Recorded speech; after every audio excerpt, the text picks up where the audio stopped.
du Père et du Fils et du Saint-Esprit. Amen. Bien-aimés dans le Christ, nous sommes aujourd'hui lundi 5 juillet et la parole de Dieu que notre Mère Église nous propose est extraite de l'évangile de Matthieu chapitre 9, versets 18 à 26. Que l'Esprit Saint nous illumine, qui dispose notre cœur et ouvre notre intelligence à la compréhension de l'Écriture pour que nous puissions l'appliquer dans notre vie. En ce temps-là, tandis que Jésus parlait aux disciples de Jean le Baptiste, voilà qu'un notable s'approche. Il se prosterne devant lui en disant: « Ma fille est morte en l'instant, mais viens lui imposer les mains, et elle vivra. » Jésus s'éleva et le suivit, ainsi que ses disciples. Voici qu'une femme, souffrant d'hémorragie depuis 12 ans, s'approcha par derrière et toucha la frange de son vêtement, car elle se disait en elle-même: si je parviens seulement à toucher son vêtement, je serai sauvé. Jésus se retourna et, la voyant, lui dit: confiance, ma fille, ta foi t'a sauvée. Et à l'heure même, la femme fut sauvée. Jésus, arrivé à la maison du notable, vit les joueurs de flûte et la foule qui s'agitait bruyamment. Il dit alors: retirez-vous, la jeune fille n'est pas morte, elle dort. Mais on se moquait de lui. Quand la foule fut mise dehors, il entra, lui saisit la main, et la jeune fille se leva.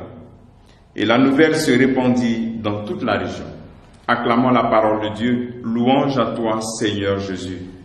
Cet évangile nous présente deux femmes. Une fillette, on suppose qu'elle doit avoir peut-être 12 ans, et aussi l'autre, une femme qui a eu une souffrance depuis 12 ans.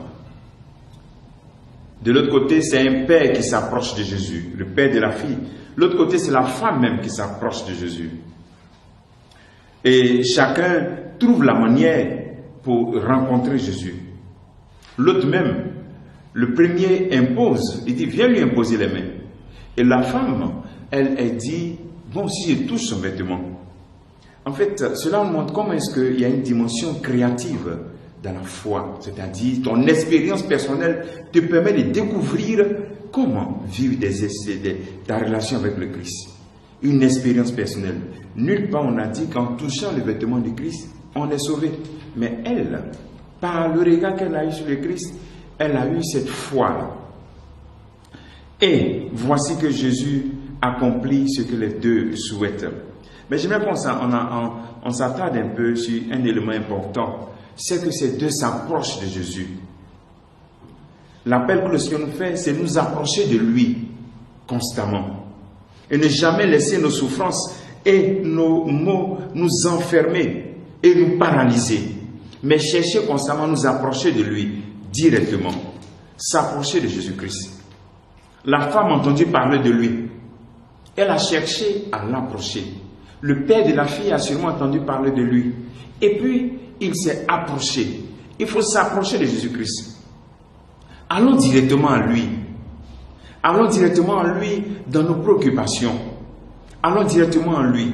Souvent, nous avons souvent une foi souvent infantile, qui est toujours dépendante, soit d'un prêtre, soit d'un berger. Si, il doit certes jouer les rôles d'accompagnement.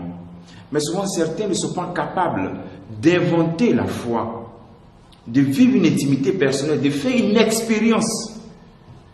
Allons à Jésus, sans intermédiaire, directement. Cette femme qui va directement toucher. Ici, Matthieu ne révèle pas le fait qu'il y avait la foule. D'autres évangiles révèlent qu'il y avait la foule, mais elle touche Jésus-Christ. C'est-à-dire qu'elle brise la barrière, toute barrière. Jésus te dit aussi, si tu t'approches de lui, il te dira ce qu'il a dit aussi pour la jeune fille.